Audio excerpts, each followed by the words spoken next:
Can you tell us what time you're outside the assembly tomorrow? About 12. Starting at 12 o'clock, and the Suzy speech is about 2:30. Yeah.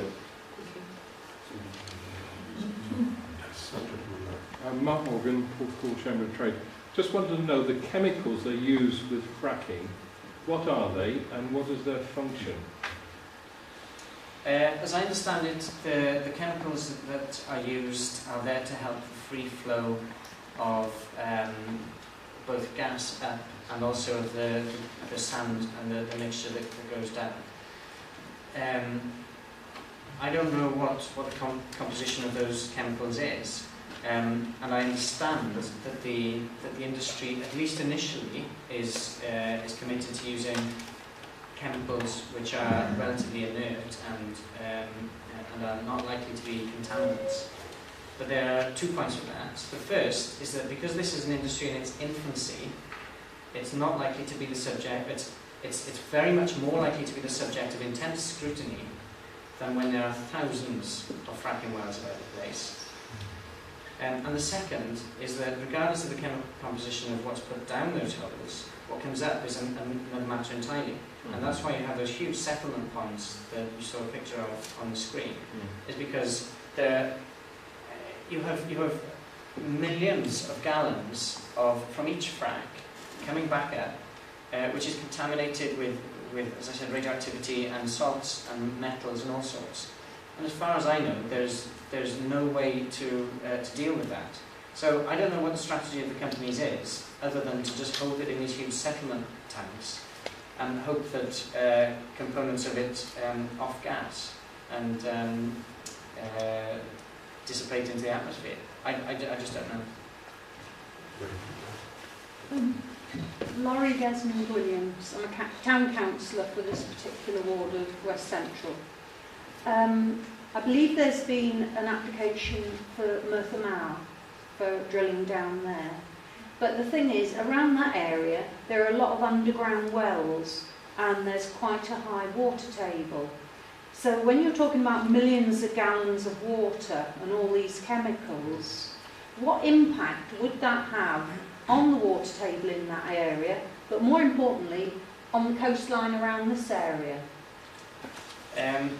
There's a real issue here with private boreholes, because Natural Resources Wales doesn't have a register of private boreholes, so it doesn't know where people are extracting water, either for their own drinking water or for livestock.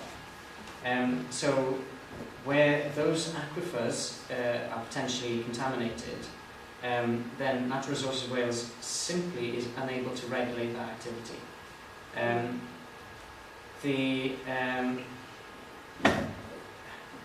The geologists who work for the companies are supposed to be able to know where the aquifers are, but I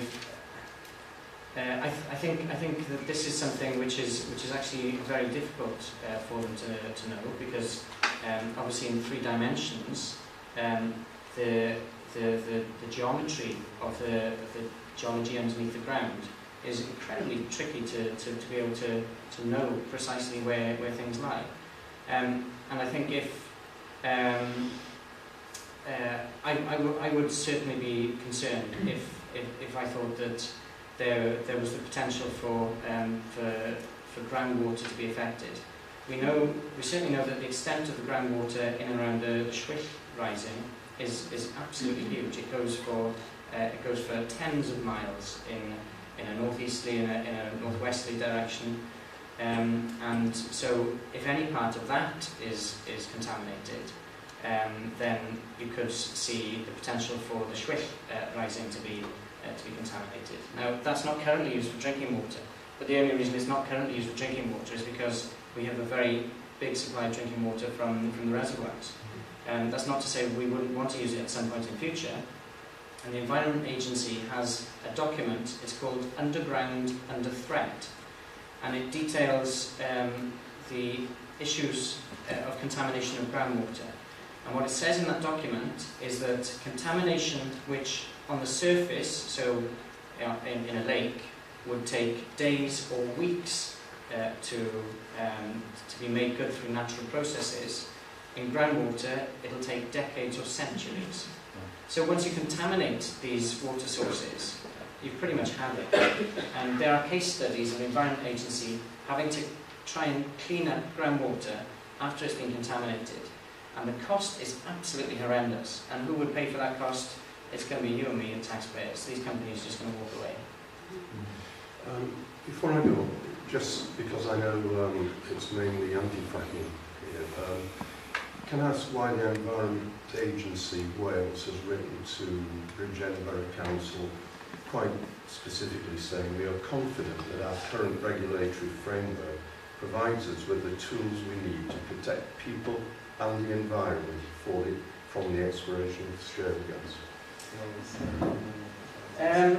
Yeah, I mean, the regulation of this is a multifaceted thing.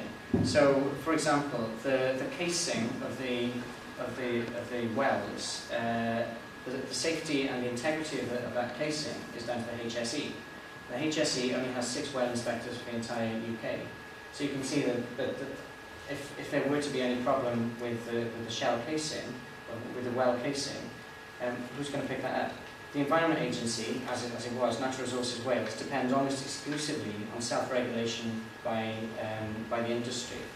And they do it because they simply haven't got the resources to be able to monitor everything. By and large, they come into action when someone notices that something has gone wrong, and the industry is unlikely to be the first to hold their hands up and say, actually, I think we contaminated groundwater here.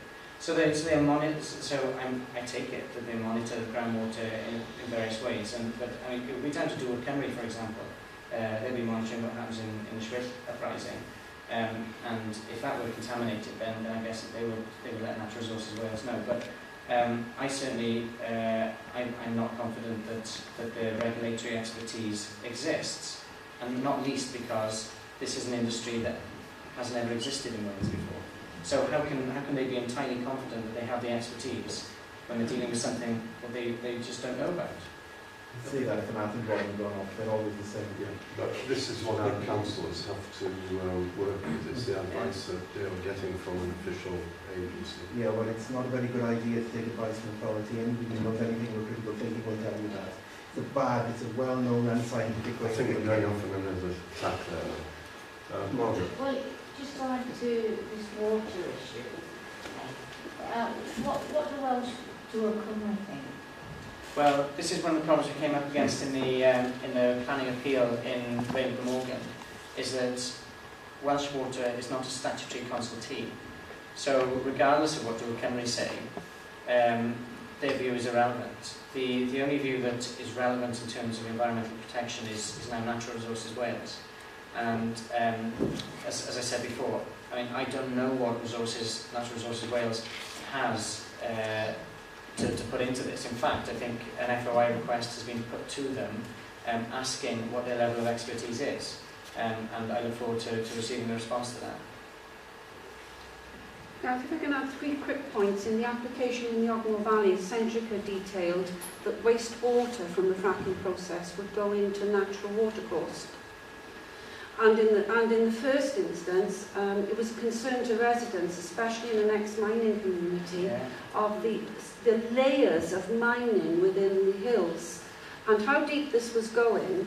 And miners said that NCB never had any detail on the depth of the South Devonian aquifer, or for the way that it differentiated in different watercourses, is what I'm trying to say, and moved around, hence why they constantly had to change levels and direction of the way they were doing shafts and mining levels. Centrica dismissed that and said they wouldn't be going nowhere near it, but they also said they didn't know where it was. And as for water coming in, you're quite right about the tankers. They quoted 32 tankers a day, but I think that's just in for one test drilling, not the actual site that would develop, but for the test site. And as far as the water coming in, we said, where was it coming from? And the indication was given that it was coming from our rivers. I'd like to know the sustainability of that, especially in summer. The anglers were particularly upset. Well, the companies would presumably have to have an abstraction license to be taking it out of the rivers, you have to be licensed to be taking out water, certainly of that scale, out of rivers. The ironic thing is that for hydropower in rivers, you need an abstraction license. So you know, if you have a choice, what would you rather use your water for? Would you rather be generating renewable electricity 24/7, or would you rather it be used to squirt under the ground and come up with shale gas or coal bed methane? And the reality is with both the test rings that the water's taken from the main supply, and that's what's caused issues in Balkans. They've been taking so much out of the main water supplies, even though there's no fracking going on, it's been causing all sorts of backflow issues in the main supply and contaminating people's supply in Balkan already. I'd be very concerned if the strategy for getting rid of wastewater from these activities was simply to let it go into a water course. So were we. Well, yeah, understandably, and I would want to be knowing, okay, so who's monitoring what the quality of this water is? Yeah, and has Natural Resources Wales got the capacity to be dealing with all these things? I mean, clearly not, is my impression. Yes, my name's Sue Howley.